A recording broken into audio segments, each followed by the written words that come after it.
All right, we're back again. Starlink Mini. So, there's a lot of different companies that make a lot of different mounts for these. And I've shown two of them, and they work okay. I mean, for what you're doing, they're fine. But we got a new one today. This is a substantial difference in cost and quality. The biggest thing is the suction cups. And they work great if you're going over, paved glass road. The other ones that I've, done reviews on here, they've been fine. But sometimes you go over roads that are not so fine, stuff's bumping around, and the suction cup pops off. So there's a way to fix that, and here it is. Okay, so from Veritas Vans out of San Luis Obispo, California, they make a mount that is truly the cat's ass. It's really packaged up too. This one does use suction cups as well. They also make a kit that uses magnets. So if you want to magnetize it to the top of whatever vehicle you had, you can. But this is the key right here. So if you guys run a bad flag setup, the flags you can suction cup to your car, this guy right here, something that you can actually suction cup the air out of and give yourself just a phenomenal fit with these. And that seems to be the problem with some of the lower end mounts is you get, something in here and you lose your suction and they fall off and your Starlink falls. So this whole kit was $150. Zach, Black Model 3 on X. He has these. Tim, OMG Tesla on X. He recommends them. Good friends with both of them. So I bit the bullet and ordered them because we got a couple of pretty big road trips coming up. And I want to be able to mount the Starlink on the actual top glass of the car. Instead of out the back glass, because I'm going to need as good of reception as I can get from the Starlink. And then what you're also going to get, wow, this is extraordinarily substantial as well. So this is the case that it goes in. You actually set your Starlink Mini in here and secure it to this thing. And then you have they're threaded like a brass insert. And then, just your little stainless threads right here. You're actually going to screw this into here and then suck all the air out. And this thing should be able to never come off. So what I'm going to do, wow, this thing is really, really good. So what I'm going to do really quick is get rid of the stuff on the table here. We'll mount the Starlink in here really fast, and then I'll show you how the legs attach. Okay, so here we go. You got your plans right here. It's going to show you the 4 different pieces that it comes with, how to put your Starlink right in the middle, secure it back together, screw everything down, and then how to mount your little suction cups in here. So you just take your little Allen wrench. Of course, if you have a better one at home that'll go faster, or an electric drill with the correct Allen head on here, that would be more ideal. Because just having a simple little Allen wrench to do this is not the funnest.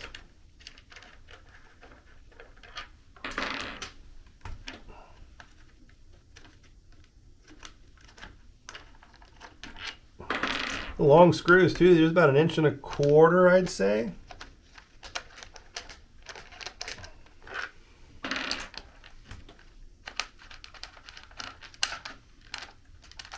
This does feel like a pretty stout marine grade plastic. It does not feel cheap at all. And I can actually see the tooling marks inside the white panel here when it was milled out. You can actually see where the end mill came down. So that's kind of cool. Okay, so this comes right off. Starlink Mini goes in. I do not believe it matters what side, although, wow, face down. Okay, hang on real quick. Okay, so I thought for maybe a second that You can see that this is the top.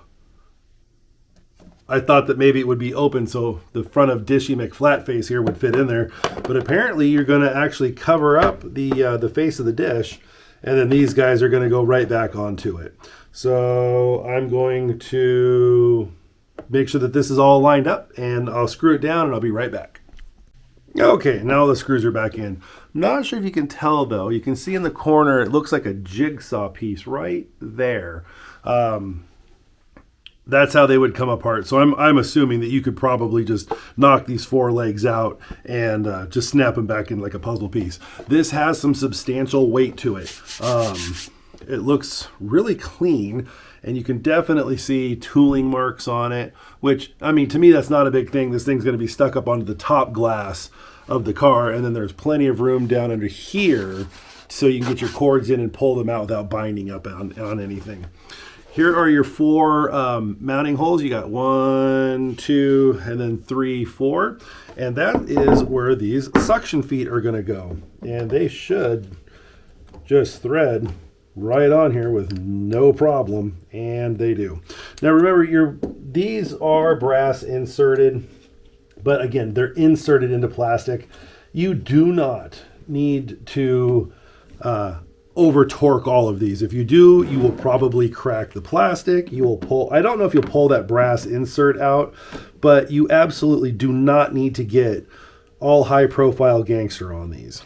And you can pretty much feel when it starts to bottom out, and you know when to stop. Maybe a quarter turn afterwards. Like, yeah. See, that feels like it's starting to get really tight about here. Yeah, no, I don't like that. You can really start to feel when there's a problem. And then each of the suction cups just have these little plastic protectors on each of them to keep them all clean. But you can see underneath, there's where your suction cup is going to pull out the air and create a vacuum in here, which is going to stick to your glass. And it's probably, I'd say 4 inches tall, the entire thing. There's the bottom of the foot to the top of the unit. And it will stick up under the glass just like that. So 4 good feet, but boy, I tell you what, man, it really has some weight. That's why these things are suction cupped. If this was regular suction cup on here without the air removals, you could just pound sand, because this is not capable of supporting the weight without those. So what we're going to do is we'll head out to the car and we'll get this mounted in here, and I'm going to pull on it and tug on it. And I really want to see if this thing is going to get, come loose or anything like that. It does have some weight behind it, but those that have it say it is pretty awesome. So let's go mount it up in the car. We'll be right back. Alrighty, so here's what we got. We got these on here. They're snug. They're not tight. And what we have to do next is take down this screen up here. That's the little sunshade screen, because we're going to mount it right there and then run the electrical up the B pillar and across the roof pillar right here. So give me a second to get this off, and then we'll get this mounted and suction cup it up. Okay, so it's upside down. There's your suction cups. Here's your power lead. We're just gonna plug it right on in there, and it's just a nice barrel connector, just a nice solid plug. And as far as the screen, I just kind of pulled it off and stuck it right there for now. So what I'm going to do is I'm going to get this flipped around, suction cup this down, but I'm going to need both hands for it. So I'll be right back and show you what this looks like mounted. These brass holes right here, just in case some of you have noticed it, you can actually get another kit where you thread the legs into here.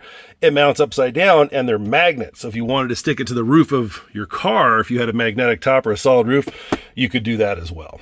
Okay, well, you can see it's back there instead of right here. Simple reason, you're going to whack your head on it if you have anybody in the back seat. Now, this particular trip, I won't, but I want to use this as a real world. Like, if I have people in the back seat while we're running Starlink, it's going to sit there. But you can see how low that mount drops. It's significant. There's about a 4-inch drop on there. But if it holds it, man, that's all I need. So we're going to leave that there because we leave next week.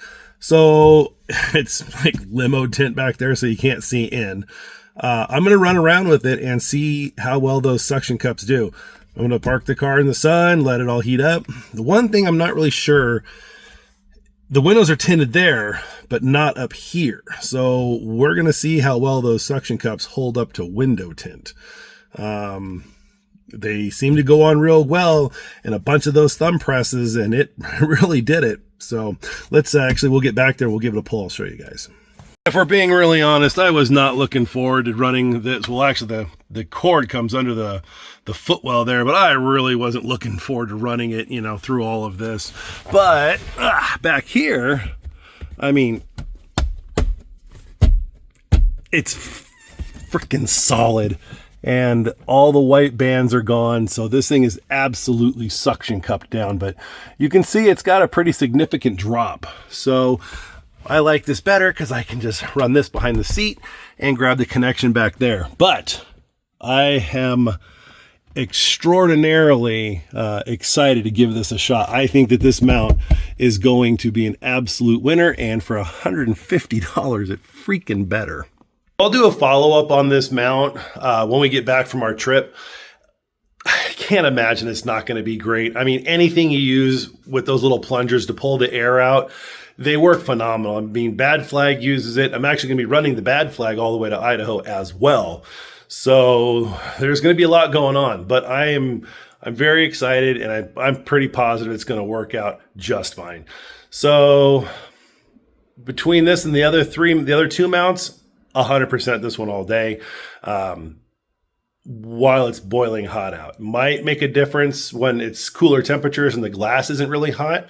But you know, when my mom and I went to Reno a couple, 3 weeks ago, the suction cup one, the white one that I have that I did a review on earlier, kept falling down.